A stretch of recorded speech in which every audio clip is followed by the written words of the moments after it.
Kanalıma hoş geldiniz. Bugün sizlere yaprakları sararan ve çiçekleri dökülen orkideleri nasıl kurtarabileceğimizden bahsedeceğim. Orkideler mantar hastalığına yakalandıkları zaman bu şekilde yaprakları hızla sararmaya ve dökülmeye başlar. Çiçek dalı da eğer çiçekleri varsa hızlı bir şekilde çiçeklerini döker. Özellikle gövde mantarında mantar gövdenin iç kısmından başlar. Ve bu durumlarda genelde orkidenin kökleri sağlıklı olur. Fakat mantar yaprakta gövdede ilerlediği için bu şekilde yaprakları kendiliğinden düşer. Böyle bir durumda yapmanız gereken ilk olarak kuruyan dalları ve yaprakları kesmek.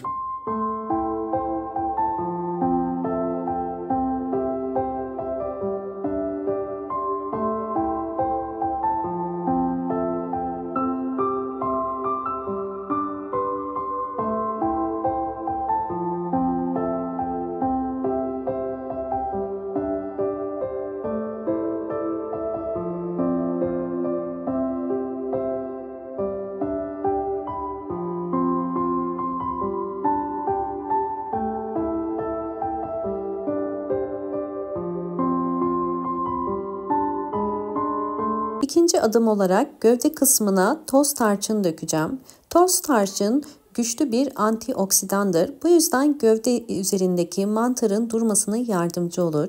Gövdeden mantarın köklere gitmesini böylelikle engellemiş olacağız. Bir hafta boyunca su vermiyoruz ve bunu bir cam kenarında bol ışık alan bir yerde bu şekilde bekleteceğiz ve gövdedeki mantarın tamamen kurumasını sağlamış olacağız.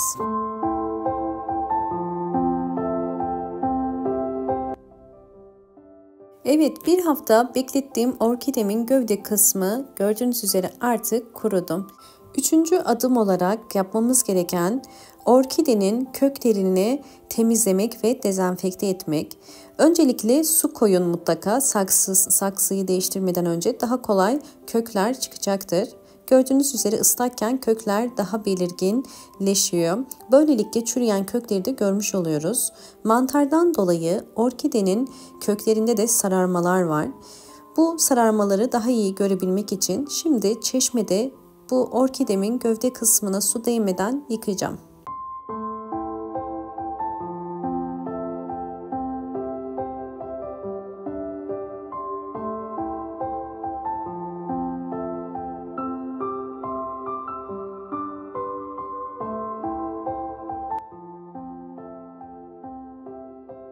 Evet, gövde kısmını ıslatmadan kökleri iyice yıkadım. Şimdi orkidenin çürüyen köklerini temizleyeceğim. Burada dikkat etmeniz gereken her sararan orkide kökünü kesmiyoruz. İçi boşalan, bakın bu şekilde çektiğiniz zaman tel tel olan orkidenin köklerini kesiyoruz.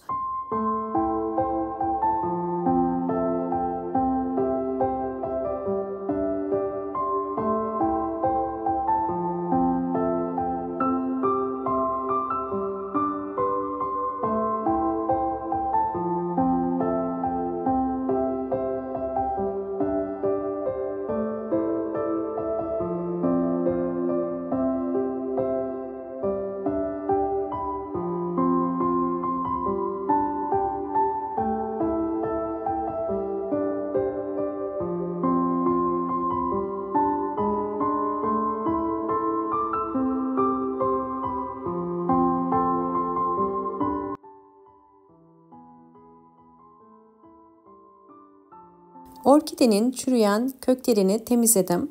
Şimdi dördüncü önemli püf nokta orkide köklerini dezenfekte etmek. Bunun için toz tarçın kullanacağım. 1 çay kaşığı kadar toz tarçının üzerine kaynar su koyacağım. 2 litre su koyuyorum. Sizler de orkidelerinizi dezenfekte etmek istiyorsanız en iyi kullanabileceğiniz toz tarçındır.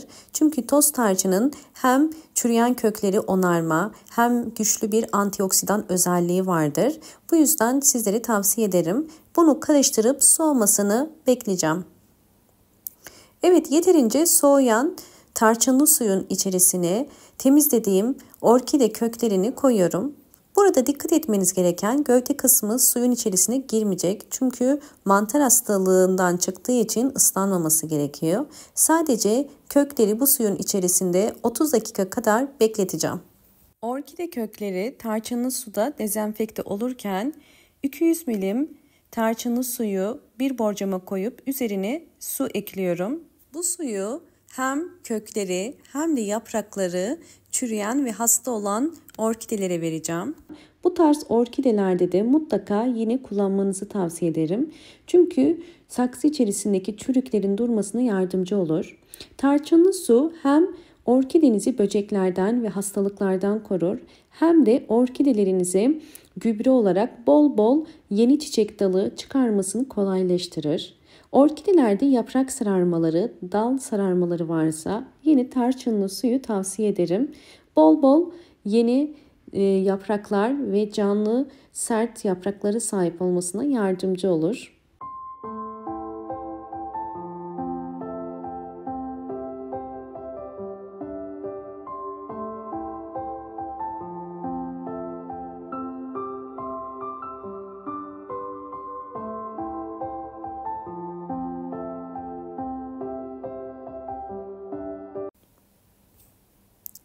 ...30 dakika bu suda beklettiğim orkidemi şimdi çıkarıyorum. Orkidemi bir kenara koyup şimdi orkidemi nasıl ekeceğimi de göstereceğim. Şimdi diğer bir aşama, 5. aşama orkideyi yeni bir saksıya alma. Eğer eski saksıyı kullanacaksanız dezenfekte edebilirsiniz. Bu şekilde en altına kil bilyesi koyuyorum ve kil bilyesinin üzerine orkidemi yerleştiriyorum. İkinci toprak olarak çam kabuğu kullanacağım.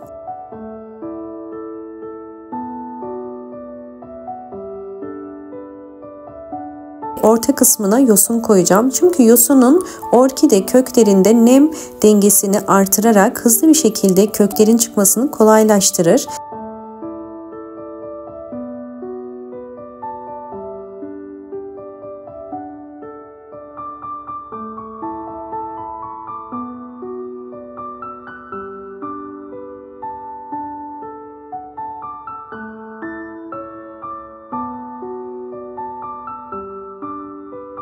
Evet, orkidem yeni saksısında hazır. Özellikle yapraksız orkideleri bu yöntem ile kurtarabilirsiniz. Üzerine su ekliyorum. 1 su bardağı kadar üzerine suyu koyup bu suyu yavaş yavaş çekmesini bekleyeceğim.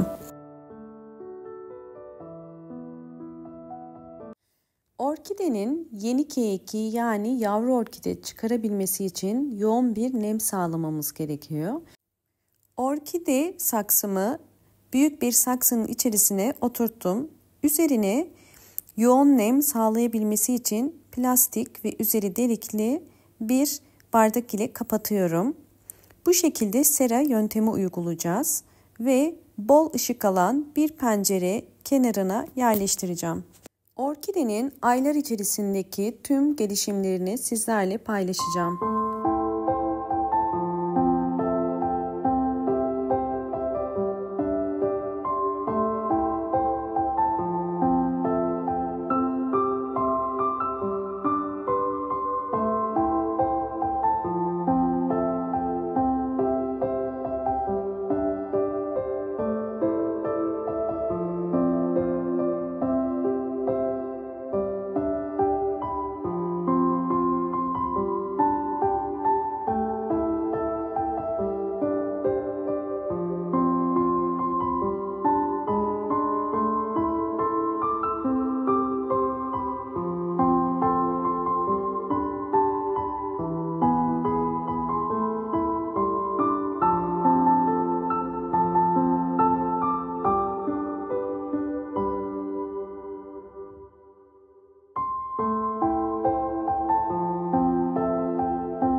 Orkidemin aylar içerisindeki gelişimlerini sizlerle paylaştım. Tam 9 ay geçti ve 9 ay sonunda yaprağı olmayan orkide bu şekilde yeni bir küçük orkide ürettim. Ve bununla beraber yeni kökler ve yeni çiçek dalı çıkarmaya başladım. Kesinlikle ölmek üzere olan orkidelerinizi çöpe atmayın. Bu şekilde orkidelerin kurtulması mümkün. Sadece dikkat etmeniz gereken bazı püf noktalar var. Özellikle bu metotta orkidenizin bol ışık alması çok önemli ve 15 günde bir sıvı bitki besinleri verebilirsiniz. Videomu buraya kadar izlediyseniz ve beğendiyseniz hemen beğen tuşuna basıp kanalıma da abone değilseniz eğer bana destek olmak için abone olabilir ve videolarımı sevdiklerinize paylaşabilirsiniz. Bu gördüğünüz orkidelerde yine aynı şekilde hiç yaprağı olmadığı halde uyguladığım yöntem ile elde ettiğim küçük orkidelerim. Özellikle sıvı bitki besini olarak kanalımda tarifini verdiğim bütün sıvı bitki besinlerini 15 günde bir dönüşümlü olarak verebilirsiniz. Muz kabuğu suyu, yumurta kabuğu suyu, aloe vera suyu ve kanalımdaki diğer tarifleri lütfen dönüşümlü olarak, aynı anda değil dönüşümlü olarak verebilirsiniz. Ve sonrasında orkideleriniz bu şekilde bol bol çiçek açacaktır ve yeni keyikler çıkaracaktır. Videomu buraya kadar izlediğiniz için teşekkür ederim. Hoşça kalın, sağlıkla kalın.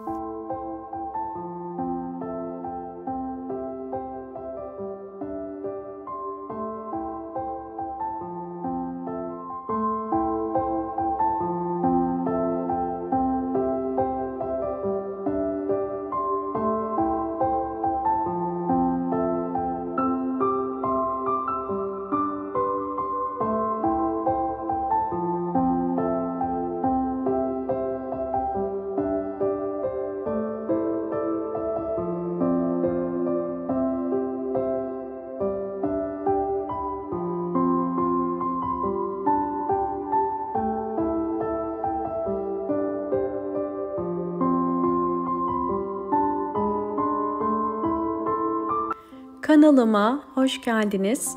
Bugün sizlere köksüz orkideleri köklendirebilecek yeni ve çok etkili bir yöntemden bahsedeceğim. Köksüz orkidelerinizi sadece kumda hızlı bir şekilde köklendirebilirsiniz. Gördüğünüz bu orkideyi ben kumda köklendirdim. Bakın hem yeni yapraklar hem de yeni kökler çıkardı. Size daha yakından göstermek için yıkıyorum kökleri. Hiç kökü kalmayan orkideleri birçok yöntemle köklendirebilirsiniz. Kanalımda bununla ilgili birçok video var. Bugün sizlere özellikle sadece kumda orkidelerin nasıl köklendiğini, yeni kök ve yeni yaprak çıkardığını göstermek istedim. Videoma başlamadan önce hemen beğen tuşuna basıp kanalıma da abone değilseniz bana destek olmak için abone olmayı unutmayın. Elinizde eğer bu şekilde hiç kökü kalmayan, kökleri tamamen çürüyen ve kuruyan orkideleriniz varsa bu tarz orkideleri hızlı bir şekilde köklendirebiliriz. Bunun için orkidenin köklerini kontrol etmeniz gerekiyor. Gördüğünüz üzere içinde sünger var. Orkidelerin çürümesinin en büyük sebebi içindeki sünger, yani yanlış sulamadan dolayı fazla su toplamasıyla bu hale geliyor.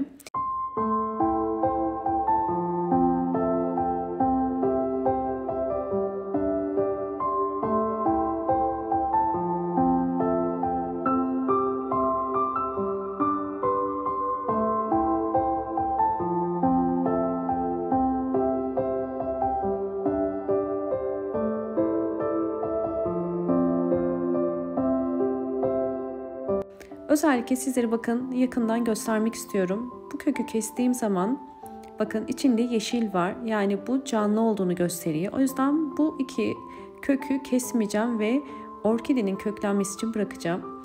Hemen ihtiyacımız olan bir plastik orkide saksısı, şeffaf, altı delikli olması gerekiyor. Bunun için en altına drenaj oluşturması için ve kumun süzülmemesi için çakıl kullanıyorum.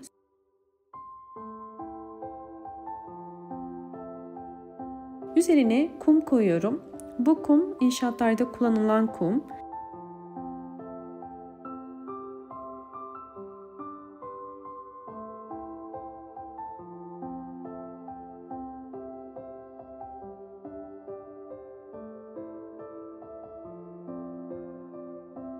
Ve elimdeki orkidemi saksının tam ortasına yerleştiriyorum.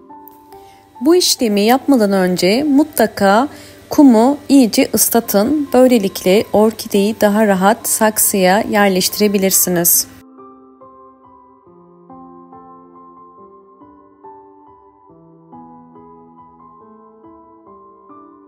Evet, köksüz orkideyi saksıya ektim.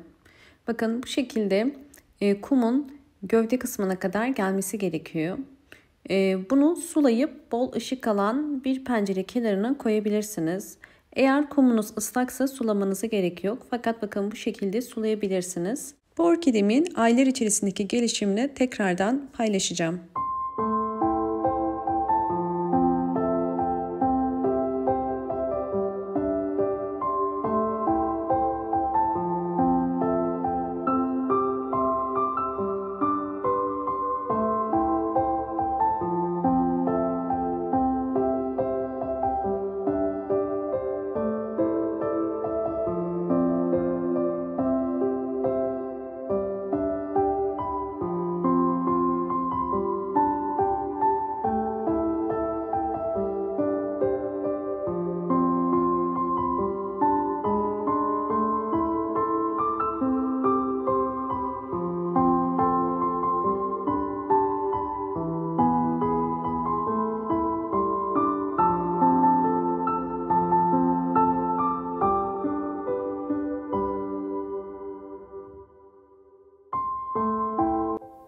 Orkidemin 90 gün içerisindeki gelişimlerini sizlerle tek tek paylaştım. Videomu buraya kadar izleyip beğendiyseniz hemen beğen tuşuna basıp kanalıma da abone olarak bana destek verebilirsiniz. Yaprakları yumuşayan ve kökleri çürüyen, ölmek üzere olan orkide yeniden canlandı ve bu süreçte orkide eski ve hasta yapraklarını bırakarak yeni 2 tane yaprak çıkardı ve yeni bir çiçek dalı çıkardı. Gördüğünüz üzere kumda da orkideler yeniden canlanıp gelişimini devam ettirebilir ve çiçek dalı çıkarabilir. Yani orkideler her koşulda mutlaka çiçek dalı çıkarıyor. Sizlere köklerini göstermek istiyorum.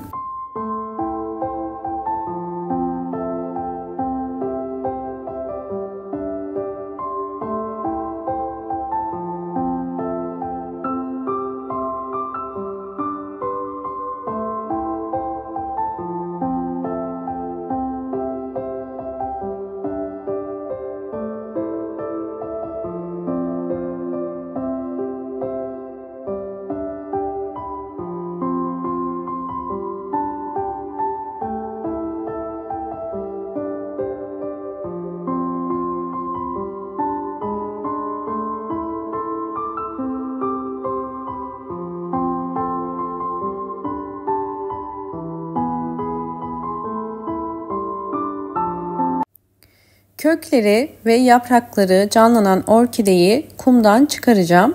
Öncesinde videomu buraya kadar izlediyseniz ve beğendiyseniz hemen beğen tuşuna basıp kanalıma da abone olmayı unutmayın. Şimdi orkidemi artık su kültürü uygulayacağım. Bu aşamadan sonra sizler isterseniz çam kabuğu ya da Hindistan cevizi kabuğuna ekebilirsiniz. Ben su kültürüyle devam etmek istiyorum. Bu yüzden su kültürüne koyarak köklerin aynı şekilde daha hızlı çıkmasına yardımcı olacağız. Orkideler sadece suda da bu şekilde gelişimini sürdürebilirler. Dikkat etmeniz gereken sadece kök uçları suya değmeli. Yani kökler tamamen gövdeye kadar suyun içerisinde kalmıyor. Bakın su seviyesi gördüğünüz üzere bu kadar. Ve orkidenin gelişimini burada sağlamasını bekleyeceğim. Orkidemi su kültürüne koydum. Ve sizlerle birinci bölümü paylaştım. Tamamen köksüz bir orkideyi nasıl kurtardığımı gösterdim. Şimdi ikinci kısma geçeceğim. İkinci kısmı da sonuna kadar izlemenizi tavsiye ederim.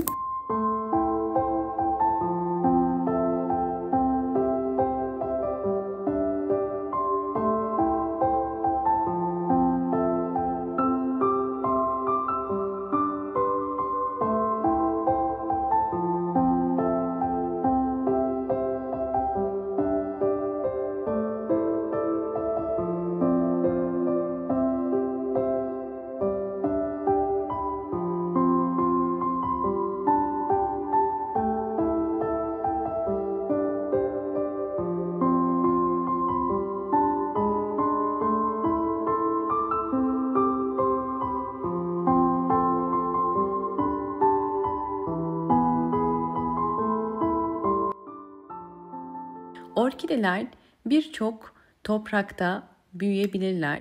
Özellikle ölmek üzere olan ve hiç kökü kalmayan orkidelerde de bu yöntemi uygulayabilirsiniz.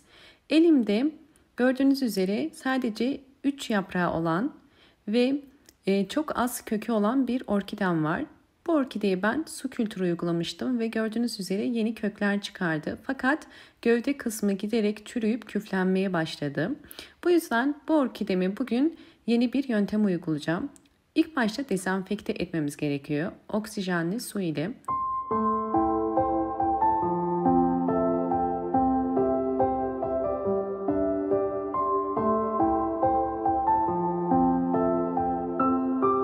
Bir tatlı kaşığı kadar oksijen suyunu 100 milim suyun içerisine koyuyorum.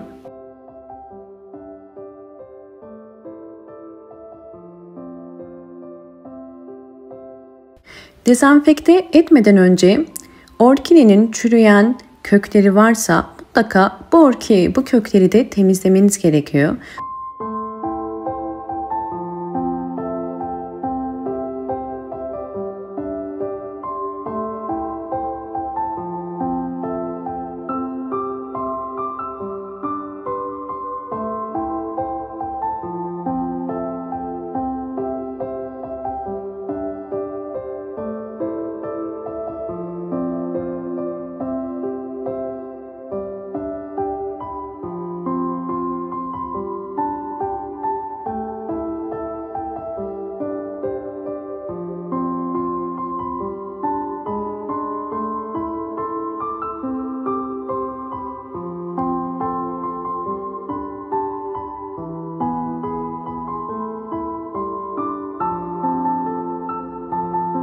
Evet, orkide kurudu. Artık yeni yerine saksısını alabiliriz. Bugünkü işlem için ben kum kullanacağım. Bu kum normal marketlerde satılan kum. Yani inşaat kumu da olabilir ama deniz kumunu kullanmadım. Bu bir inşaat kumu. Bunu orkidelerinizi köklendirmek için, ölmek üzere olan orkidelerinizi yeniden canlandırmak için kullanabilirsiniz. Özellikle kökleri çürüyen orkidelerde daha çok işe yarayacaktır. Gördüğünüz üzere sadece üstten hafifçe bastırdım ve hemen üzerine yerleştirdim. Zaten kökü olmadığı için ekstradan içini kazmamamıza gerek yok. Bu yöntemde özellikle kumu çok aşırı kuru bırakmamanız gerekiyor. Benim kullandığım kum ıslaktı. Bu yüzden su vermiyorum. Sizler bu yöntemi yaparken mutlaka su verin eğer kum kuru ise. Ve bu orkidemi bol ışık alan bir pencere kenarına konumlandıracağım. Ve orkidemin sonuçlarını da sizlerle daha sonra tekrardan paylaşacağım.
Orkidelerimin gelişimlerini sizlerle paylaştım ve birçok kumda büyüttüm. Orkidenin gelişimini de sizlerle paylaştım. Bu aşamada dikkat etmeniz gereken en önemli şey bol ışık alması ve kum çok kurumadan su vermeniz. Kumun sürekli nemli kalması gerekiyor ve böylelikle sağlıklı orkideler elde edebilirsiniz. Orkideniz hem yeni kökler hem de yeni yaprak ve yeni çiçek dalı bu yöntemde çıkaracaktır. Videomu buraya kadar izlediğiniz için teşekkür ederim. Hoşça kalın, sağlıkla kalın.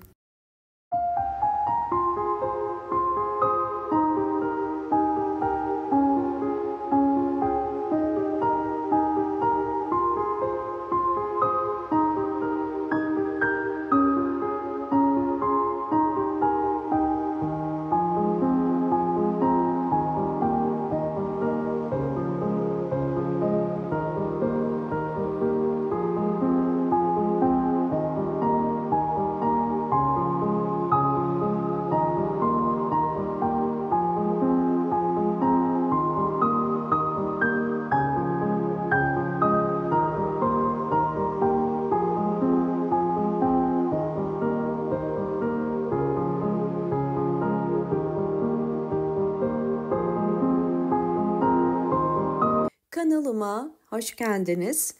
Bugün elimde çiçekleri solan 3 orkide var. Bu orkideleri çok uygun fiyata aldım. Marketlerde çiçekleri solan orkideleri çok indirimli bulabilirsiniz. Bu orkideleri sıfırdan bir toprağa nasıl ekmemiz gerekiyor ve nasıl bir bakım yapmamız gerektiğinden bahsedeceğim. Ve aynı zamanda bu 3 orkideyi birleştireceğim. Hemen sizlerle nasıl yapmak istediğimi gösteriyorum. İlk olarak orkideleri dezenfekte edebilmek ve vitamin desteği sağlayabilmek için limon kullanacağım. Yarım limonu ihtiyacım var. Yarım limonu sıkıyorum.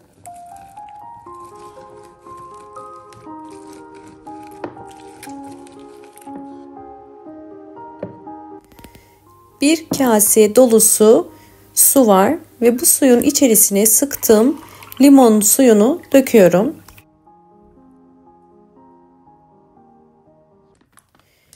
Orkidelerimi şimdi ilk bakımlarını yapacağım.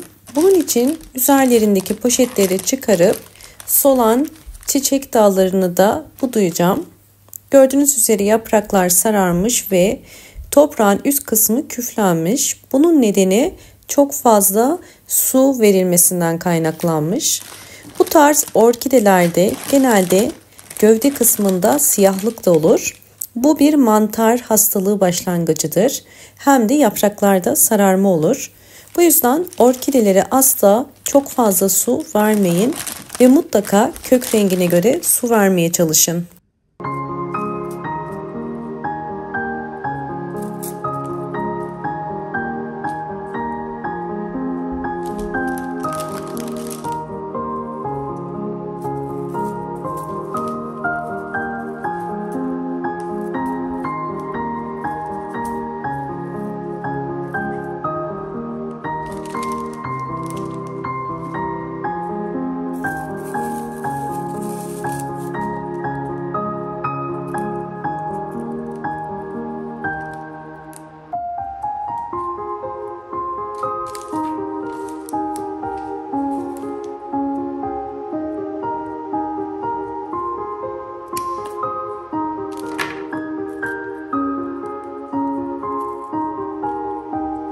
Çiçek dallarını budadım ve şimdi saksıları çıkarıyorum. Saksıyı çıkarırken hafif sıkarak çıkarmaya çalışın. Böylelikle köklere zarar vermemiş olursunuz.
önceden hazırlandığım limonlu suyun içerisine ilk olarak orkidenin yapraklarını 5-6 saniye bu şekilde tutarak daldırıyorum. Bu işlemi bütün orkidelere uygulayacağım. Yaprakları 5-6 saniye bu suya daldırdıktan sonra orkidenin toprak kısmını suyun içerisinde bekletiyoruz. Böylelikle hem vitamin desteği sağlayacağız hem de orkide toprağı yeterince dezenfekte olmuş olacak. Özellikle bu orkidelerin üzerindeki topraklarından ayırmadım. Çünkü orkide kendi toprağıyla beraber ekildiği zaman çok daha hızlı büyür. Bu yüzden bunu bir püf nokta olarak sizlere de belirtmek istiyorum. Bu suyun içerisinde orkideleri 1 saat bekleteceğim.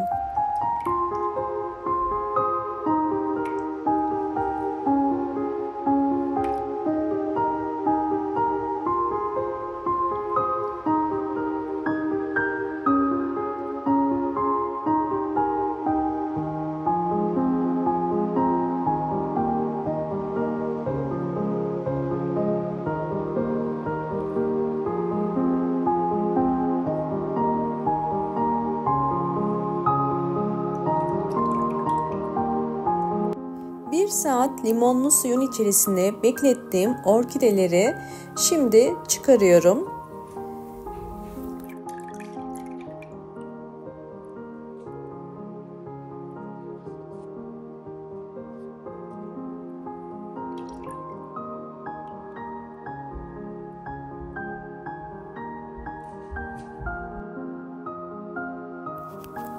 Orkide yaprak aralarına biriken suyu bir pamuk yardımıyla alıyorum. Böylelikle fazla suyu almış olacağız. Bu önemli.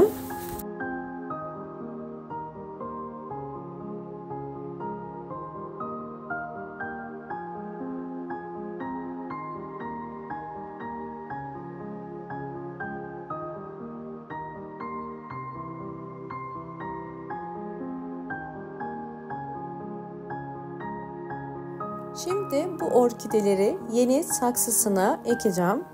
Bunun için bir şeffaf saksı tercih ettim. Sizler de şeffaf saksı bulabilirseniz bu şekilde altı delikli bir orta boy saksı kullanabilirsiniz. Ve altı için de tabak kullanıyorum. Böylelikle orkideleri sularken fazla suyu bu tabağa süzecek. Ve orkide toprağı olaraktan da Hindistan cevizi torfu kullanıyorum. Gördüğünüz üzere yumuşak ve Hindistan cevizi torfu. Sizler isterseniz çam kabuğu ya da Hindistan cevizi kabuğu ya da kil bilyesi kullanabilirsiniz. İlk olarak bu Hindistan cevizi torfunu en alta koydum. Şimdi orkidelerimin topraklarını biraz gevşeterek koyacağım. Bu işlem orkidemizin yeni saksısına, toprağına alışmasını kolaylaştıracak. Özellikle bu şekilde üzerinde aldığım toprak ile ekiyorum. Bu da yine saksıya adapte olmasını hızlandırır.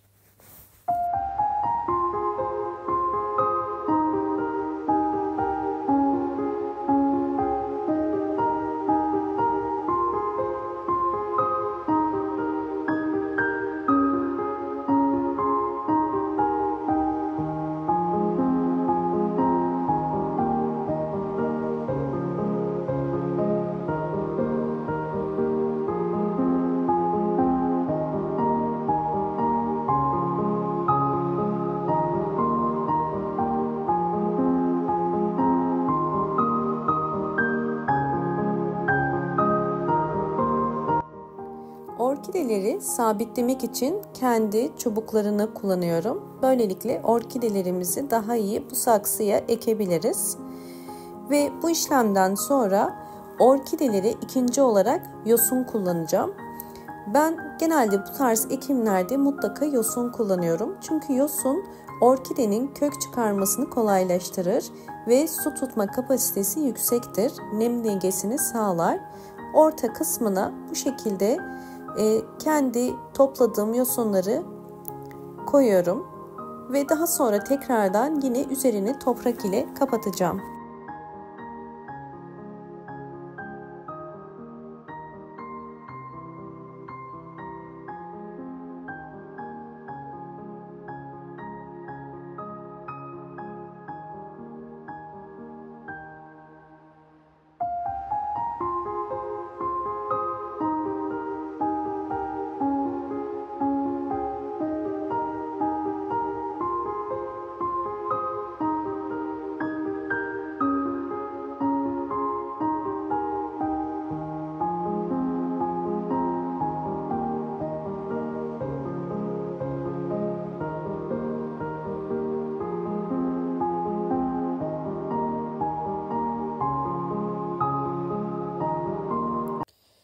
Orkidelerimi ektim ve artık yeni saksısında hazır. Son aşama olarak su veriyoruz çünkü toprağı kuruydu. İlk kullandığım limonlu suyun içerisine tekrardan koyuyorum ve bu suda 15 dakika bekleteceğim. Böylelikle orkide toprağa da yeterli suyu alacak ve bu sırada orkidemin üst toprağında biriken toprakları ve kirleri de bir pamuk ile temizliyorum.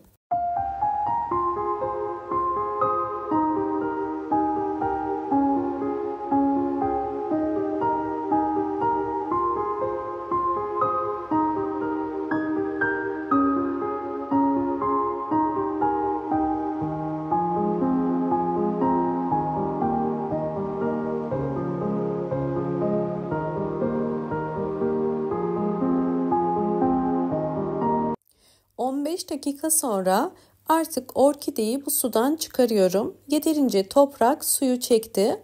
Şimdi süzebilmesi için alt tabağını kullanacağım. Alt tabağın içerisine koyuyorum. Bu işlemden sonra orkideye mutlaka ayda bir kere sıvı bitki besinleri verebilirsiniz. Kanalımdaki gübrelerden verebilirsiniz ve aynı zamanda kış ayında olduğumuz için direkt pencere kenarına koymanızı tavsiye ederim. Bol ışık alması gerekiyor. Orkideler ne kadar fazla ışık alırsa gelişimleri o kadar hızlı olur. Şimdi sizlere aynı yöntemle uyguladığım ve sonuç aldığım orkidelerimi de göstermek istiyorum. Bu orkidem geçen yıl aynı yöntemle ektiğim bir orkidem ve gördüğünüz üzere hem yaprakları şu anda bir yıl içerisinde çok hızlı bir şekilde büyüdü hem de bol bol çiçek dalları çıkardı. Orkideleri bu şekilde birkaç orkideyi bir araya getirip ekebilirsiniz. Kesinlikle çok iyi sonuçlar alabilirsiniz. Videomu buraya kadar izlediyseniz ve beğendiyseniz bana destek olmak için hemen beğen tuşuna basıp kanalıma da abone olursanız çok mutlu olurum. Aynı zamanda videolarımı sevdiklerinize paylaşarak daha fazla kişiye ulaşmasına da yardımcı olabilirsiniz.